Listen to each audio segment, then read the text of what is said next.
ሰላም እንዴት አመሻችሁ ውድ ስለ አርሰናል ዩቲዩብ ቻናል ተከታታዮቻችን እንዴት ቆያችሁ? ዛሬ እሁድ ቀን ላይ እንገኛለን። የእረፍት ቀናችሁ እንዴት አለፈ? ትላንት ምሽት ላይ ስለ ዝውውር እንዲሁም የተለያዩ መረጃዎች የምንሰጣችሁን ዜና ትላንት አልነበርንም። ለዛም በጣም ይቅርታ እንጠይቃለን። በአንዳንድ ችግሮች እና በተለይም ብዙ ዜናዎች እየወጡ ስላልነበር በዛ በተለያዩ ምክንያቶች ነው። ለዛ ይቅርታ እንጠይቃለን። ዛሬ ላይ ስለ ጆዜ ሞሪኒዮ፣ ጋሪ ኔቭል እንዲሁም ጆን ቴሪ ስለ ክለባችን ምን አሉ፣ የብሩኖ ጊማሬሽ ዝውውር ምን ላይ ደረሰ፣ እንዲሁም የሊያንድሮ ትሮሳርድ እና የቪክተር ዮከሬሽ አዲስ ዜና አሉ። እነሱን ለእናንተ የምናስደምጣችሁ ይሆናል። አብራችሁን ቆዩ። ላይክ ማድረግ እንዳትረሱ። በመጀመሪያም ጆዜ ሞሪኒዮ ስለ ክለባችን የሰጡት አስተያየት አለ እና ለአርሰናል ጨዋታ ስልት የሚሰጠውን ትችት በማስመልከት የሰጡት አስተያየት አለ። በዘመናችን ዋንጫ ሳያነሱም ጥሩ በመጫወት በቂ ነው የሚል ሞኝነት የተሞላበት አስተሳሰብ ተንሰራፍቷል። እኔ ግን ይህንን ከስፖርት ተፈጥሮ ጋር ፈጽሞ የሚጋጭ ነው። በስፖርት የተፈጠረው ለማሸነፍ ነው። ግቡም ድል ነው። ስለ ጨዋታ ስልት የሚሰነዘሩ ትችቶች በፍጹም አልቀበልም። እያንዳንዱ ቡድን ባለው ምርጥ ጥራትና አቅም ተጠቅሞ ማሸነፍ ነው ያለበት። ለምሳሌ እንደ ማንቸስተር ሲቲ ለመሆን ቢሞክር፣ አርሰናል እንደ ማንቸስተር ሲቲ ለመሆን ቢሞክር ኖሮ ውጤቱ ይሄ አይሆንም ነበር። አርሰናል ግን ውጤታማ ሆኗል። ስለዚህ አሸናፊዎችን ማክበር ይገባል ሲሉ ጆዜ ሞሪኒዮ የቀድሞው የቼልሲ እንዲሁም የኢንተር ሚላን የሪያል ማድሪድ ስኬታማ ጊዜን ያሳለፉት አሰልጣኝ ጆዜ ሞሪኒዮ በተለይም በመከላከል የሚታወቁት ጆዜ ሞሪኒዮ የክለባችንን ስትራቴጂ እና ዋናው ነገር ማሸነፍ እንደሆነ ግልጽ አድርጓል። ምክንያቱም ባለፉት በ10 15 20 ዓመታት በቬንገር ጊዜም በተለይ አርሰናል ጥሩ እግር ኳስ ይጫወታል፣ ነገር ግን በመጨረሻ ዋንጫዎችን ማያነሳ ፌል የሚያደርግ ደካማ ቡድን ነው እየተባለ ሲተች ነበር። አሁን ላይ ደግሞ ጠንካራ ሆኖ ዲፌንስ ላይ ኮምፓክት የሆነና ጠንካራ የሆነ ቡድን ይዘን ስንመጣ ደግሞ ሞር ጨዋታ እየተጫወታለን በፉትቦል እየተባለ እስከ መተቸት ደርሷል እና ይሄ እንደኔም ትክክል አይደለም። አንድ ቡድን ማሸነፍ ዋናው ታርጌቱ ማሸነፍ ነው። ያንን ማሸነፍ እስከቻለ የትኛውንም ስልት ተጠቅሞ ሊደነቅና ሊበረታታ ይገባል ብዬ አስባለሁ እና በዋንጫ እስካሸነፍን ድረስ እንደ ግል አስተያየትም ሌሎች የክለብ ተጫዋቾችም ሆነ አሰልጣኞች እንዲሁም ደጋፊዎች የሚሉት ነገር ለእኛ ግድ አይሰጠንም ብዬ አስባለሁ። አብዛኞቹ ደጋፊዎች በእኔ ሀሳብ እንዲሁም በጆዜ ሞሪኒዮ ሀሳብ የምትስማሙ ይመስለኛል እና ስንቀጥል ደግሞ ጋሪ ኔቭል የቀድሞ የማንቸስተር ዩናይትድ የቀኝ መስመር ተመላላሽ ስለ ክለባችን የሰጠው አስተያየት አለ። አርሰናል ሴት ፒስ ኤፍሲ በማለት ሲሳለቁበት የነበሩ ሁሉም የእንግሊዝ ደጋፊዎች አሁን ላይ ይቅርታ ሊጠይቁ ይገባል። እንግሊዝን ተመልከቱ። በማዕዘን ምቶች፣ በሌሎችም የቆሙ ኳስ አርሰናል የሚጠቀምባቸው ብዙ አማራጮች ዘዴዎችን እየተጠቀሙ ነው። ምክንያቱም ውጤታማ ስለሆኑ። ዴክላን ራይስ እና ቡካዮ ሳካ ደግሞ አደገኛ ኳሶችን ወደ ሳጥኑ እያሻገሩ የግብ ዕድል እየፈጠሩ ይገኛሉ። እናም የእንግሊዝ ከቆመ ኳስ እውነተኛ የጎል እድሎች እያገኘች ነው። አርሰናል በቆሙ ኳሶች ላይ እጅግ ውጤታማ ስለነበረ ሰዎች ይስቁበት ነበር። አሁን ግን ሁሉም ያንን ዘዴ ለመጠቀም ይፈልጋሉ ሲል ጋሪ ኔቭል አስተያየቱን ሰጥቷል። በተለይ ጋሪ ኔቭል ከዚህ በፊት አርሰናልን ሲተች እና አንዳንዴም ሲደግፍ የምናውቀው ነው ጋሪ ኔቭል እና በዚህ ሰዓት እንግሊዝ በአብዛኛውን ጊዜ ጎላቸውን እያስቆጠሩ ያሉት ከሴት ፒስ ወይም ከቆሙ ኳሶች ስለሆነ አብዛኛው የዩናይትድም ሆነ የሲቲ፣ የቼልሲ፣ የሊቨርፑል የተለያዩ ክለብ ደጋፊዎች አርሰናልን ሲተቹበት የነበረው የእንግሊዝ ሀገር ተወላጆች አሁን ላይ እንግሊዝ ያንን ጎሎች ስታስቆጥር የሴት ፒስ ጎሎች እያስቆጠረች ስታሸንፍ እየጨፈሩ ይገኛሉ። ስለዚህ የነበረው ትችት ከክለቡ ነው እንጂ እውነት ከሚያደርገው ነገር አይደለም። ክለቡን ከመጥላት ነው እንጂ አርሰናል እየሄደበት ያለው መንገድ ስህተት ነው ብሎ ከማሰብ አልነበረም እና በዚህም ጋሪ ኔቭል ክለባችንን ሰፖርት አድርጓል ማለት ነው። በሌላ መረጃ ደግሞ ጆን ቴሪ የቀድሞ የቼልሲ ተከላካይ ስለ ክለባችን የሰጠው አስተያየት አለ። አርሰናል በሚቀጥለው የፕሪሚየር ሊግ ዋንጫን ያነሳል ብለህ ታስባለህ ወይ ተብሎ ለተጠየቀው ጥያቄ ሲመልስ አዎ በእርግጥም አምናለሁ። አርሰናል ለሚቀጥሉት ጥቂት ዓመታት ሌሎች ቡድኖች ከነሱ የሚነጥቁት እንጂ ዋንጫው የነሱ ነው ብዬ አላስብም። በጣም ጥሩ የተጫዋቾች ስብስብ አላቸው፣ ግን በስብስባቸው ውስጥ በየዓመቱ ከ20 እስከ 30 ጎሎችን በቋሚነት የሚያስቆጥር እውነተኛ አጥቂ ይጎላቸዋል። ባለፉት 20 ዓመታት ፕሪሚየር ሊጉ ስኬታማ የነበሩት ታላላቅ ቡድኖች ተመልከቱ። ሁሉም እንደዚህ አይነት ጥራት ያለው አጥቂ ነበራቸው። አርሰናል ግን አሁን ያ አይነት ተጫዋች የለውም። እኔ እንደማስበው አርሰናል አንድ ወይም ሁለት ትክክለኛ ፈራሚዎችን ብቻ ቢጨምር በሚቀጥሉት 2 ወይም 3 ዓመታት በፕሪሚየር ሊጉ ፕሪሚየር ሊጉን ሊቆጣጠር ይችላል ብዬ አስባለሁ ሲል ጆን ቴሪ ሀሳቡን ሰጥቷል። በተለይም ቪክተር ዮከሬሽ ወደ ክለባችን ሲመጣ ያን እንደዛ ታምኖበት ነበር። በአመት ከ20 እስከ 30 ጎሎች ያስቆጠራል ተብሎ ነበር በእንግሊዝ ፕሪሚየር ሊግ ብቻ።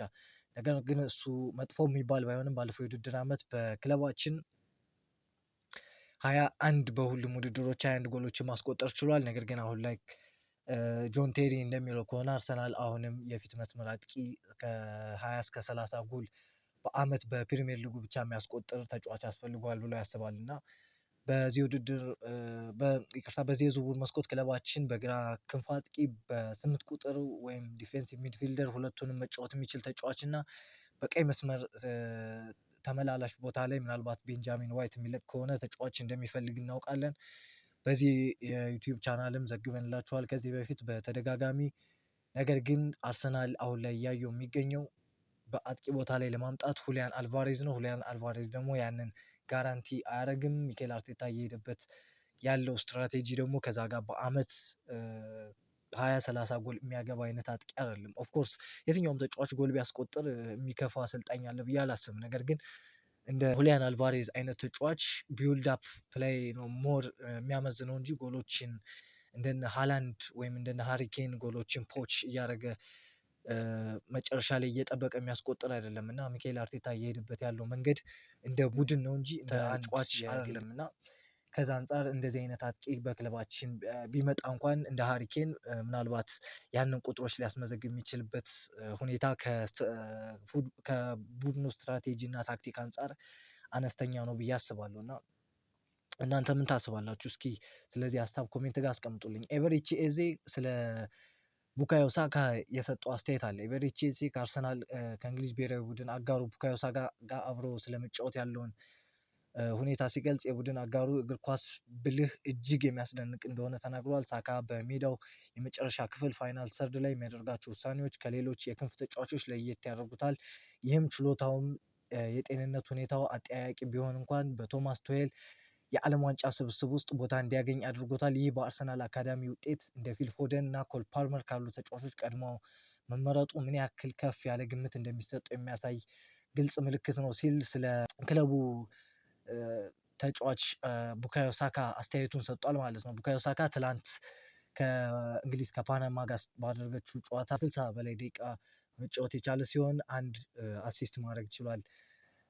ከኮርና ያወጣት ኳስ ማለት ነው እና ዴክላን ራይስ ደግሞ ትላንት እረፍት ተሰጥቶት ነበር። ሌላ ዜና ደግሞ የአርሰናል ፐርፎርማንስ አሰልጣኝ የሆነው ሳም ዊልሰን ከአርሰናል በመለያየት ሌላ አውሮፓ ክለብን ይቀላቀላል። የመረጃ ምንጮች እንደሚናገሩት ይህ ውሳኔ የራሱ የዊልሰን ሲሆን በአርሰናል የመቆየት እድል ቢኖረውም በሌላ ክለብ የተሻለ የሲኒየር ደረጃን ለመያዝ መርጧል የሚል መረጃ ወጧል። እና ክለባችን በዘንድሮ የዝውውር መስኮት ከተጫዋቾች በተጨማሪ በክለቡ ቴክኒካል ዳይሬክተር የአንድሪያ በርታ አጋዦችን እንዲሁም የቡድን የሚሰሩት ሰዎችን እና በእንደዚህ አይነት ሁኔታ ላይ አሁንም እንደገለጽንላችሁ የቡድኑ ፐርፎርማንስ አሰልጣኝ የሆነውን አባሯል እና እንደዚህ አይነት በውስጥ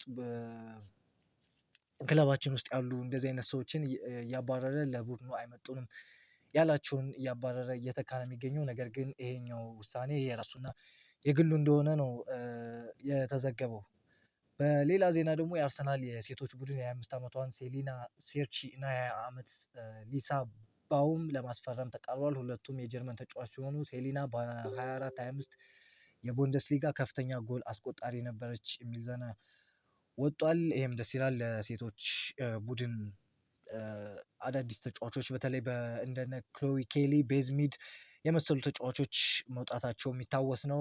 ቤዝሚድ ማንቸስተር ሲቲን፣ ክሎዊ ኬሊ ደግሞ ቸልሲን ተቀላቅለዋል እና በእነሱ ቦታ ተጫዋች እየተካ ይገኛል። ዜና በርታ በዮከሬሽ እና በሽሽኮ ዝውውር እንዳደረገው ዘንድሮ ዝውውር ከአንድ በላይ ቤን ጃኮብስ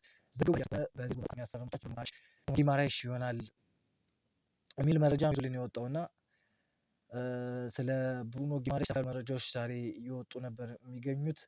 ኒውካስትሉ ዘጋቢ ሊ ራይደር ኒውካስትል ብሩኖ ጊማሬሽ የማይፈልጉ መቀበል ያሳውቁ ይሄ የተቆማጣለም ነው አጋርቶናል። አርሰናል በቃል ደረጃ ለኒውካስትል 5 ፓውንድ ነበር ሲል ሊ ራይደር ተጨማሪ ሰጥቷል። ሊ ራይደር ኒውካስትል ለቡንደስ የደሞዝ ጭማሪ ተጫዋቹ ከገንዘብና ኮንትራት ይልቅ የክለብ ፕሮጀክት ያስቀድማል ሲል ሀሳቡን ሰጥቷል እና ብዙ በስፋት መረጃ ነው ያወጣው። አርሰናል ይፋዊ ጥያቄ እንደሚያቀርብ ግልጽ ባይሆንም ሁኔታው ባለፈው ክረምት ከአሌክሳንደር አይዛክ ዝውውር ጋር ተመሳሳይ ነው። ሊቨርፑል ኦገስት 1 ላይ በይፋ 110 ሚሊዮን ፓውንድ ጥያቄ ከማቅረቡ በፊት አርሰናል በቃል ደረጃ እና በውስጥ ሰዎች በኩል የተደረጉ ውይይቶች ንግግር ጀምሮ የነበረ ሲሆን ይህም ኒውካስትል ውድቅ ተደርጓል። አርሰናል አሁን በብሩኖ ላይ ያለው ፍላጎት በዓለም ዋንጫው ላይ እያለም እና ምናልባት ከዚያ በኋላ ሊቀጥል የሚችል ኒውካስትል ተጫዋቹ ላይ ያለውን አቋም ግን አልተለወጠም። እሱም መሸጥ አይፈልግም፣ ማቆየት ይፈልጋል የሚል መረጃ ነው ሊ ራይደር ይዞት የወጣው። እስካሁን ድረስ በሁለቱ ክለቦች ምንም አይነት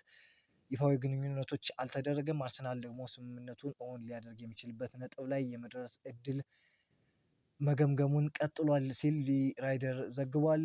ስለ ብሩኖ ጊማሬሽ ስለጡ መረጃዎች ከተጫዋቹ ደግሞ የመጣ መረጃ አለ። ብሩኖ ጊማሬሽ ስለ አርሰናል ጋር ስላለው የዝውውር ስለሚወሩ ጭምጭምታዎች በተጠየቁ ጥያቄ በመጀመሪያ ደረጃ እንደ አርሰናል ያለ ክለብ ከእኔ ጋር ስሙ ሲያያዝ ለእኔ ትልቅ ክብር ነው። ሰዎች ስራዬን እንደሚያደንቁ ያሳያል። እናም ለዚህ አመስጋኝ ነኝ። ነገር ግን አሁን ላይ ሙሉ ትኩረቴን በብራዚል እና በዓለም ዋንጫው ላይ ነው። ሀገሬን መወከልና እንደ እግር ኳስ ተጫዋች ትልቁ ግዴታ ነው እና ጉልበቴን ሁሉ በመስጠት ብራዚል ዓላማዋ እንድታሳካ ለማድረግ ያለኝን ለመስጠት ዝግጁ ነኝ ሲል ነው ብሩኖ ጊማሬሽ። ሊ ራይደር እንደዘገቡ ከሆነ አርሰናሎች ቶናሊን በሳምንት መጀመሪያ ላይ ከቶናሊ ጋር ግንኙነት እንደነበር የምናስታውስ ነው እና በሳምንት የ275,000 ፓውንድ እና የደሞዝ ጥያቄና የወኪሎች 10% ክፍያ ጥያቄን አልተቀበሉም ሲል ሊ ራይደር ዘግቧል። በዛ ምክንያት ነው አርሰናል ፊቱን ወደ ብሩኖ ጊማሬሽ ያዞረው የሚል መረጃ ነው ሊ ራይደር ይዞት የወጣ። ዴክላን ራይስ ሳሚ ሞክቤል እንዳወጣው መረጃ ደግሞ ዴክላን ራይስ በትላንትናው የፓናማ ጨዋታ እንግሊዝ ከፓናማ ባደረገችው ጨዋታ እረፍት ተሰጥቶት አልነበረም። ምናልባት ከጀርባ ህመም አንጻር ከነበሩ ጉዳቶች እነዛች እረፍት ለመስጠት ይመስላል ቶማስ ቱሄል ዴክላን ራይስን በዚህ ጨዋታ ያላሰለፉት። ሙሉ 90 ደቂቃም አልተጫወተም ነበር። ነገር ግን ሳሚ ሞክቤል እንዳወጣው መረጃ ዴክላን ራይስ እንግሊዝ በጥሎ ማለፉ ከኮንጎ ጋር ስለደረሳት ለዛ ጨዋታ ዝግጁ ነው የሚል መረጃ ይዞ ወጧል። በሌላ ዜና ደግሞ የክለባችን ተጫዋቾቹ ዊሊያም ሳሊባ እና ቪክተር ዮከሬሽ በዓለም ዋንጫው ጥሎ ማለፍ ጨዋታ እርስ በርስ የሚገናኙ ይሆናል። ፈረንሳይ ከስዊድን ጋር የምትገናኝ ስለሆነ በዚህ ጨዋታ ቪክተር ዮከሬሽ እና ዊሊያም ሳሊባ እርስ በርስ የሚጋፈጡ ይሆናል ማለት ነው። በሌላ ዜና ደግሞ ፋብሪዚዮ ሮማኖ እንደዘገበው በርካታ የአውሮፓ ታላላቅ ክለቦች ለቪክተር ዮከሬሽ ሁኔታ ጠይቀዋል። አትሌቲኮ ማድሪድ የውል ስምምነት የሚያጣራው ብቸኛው ቡድን አይደለም። ፍላጎቱ እያደረገ ቢመጣም አርሰናል ስዊድናዊውን አጥቂ ማቆየት እንደሚፈልግ በግልጽ ተናግሯል። መድፈኞቹ ዮከሬሽን ኖት ፎር ሴል ለሽያጭ የሚቀርብ አይደለም በማለት ሀሳባቸውን ግልጽ አድርገው ተናግረዋል የሚል መረጃ ፋብሪዚዮ ሮማኖ ይዞ ወጧል ማለት ነው።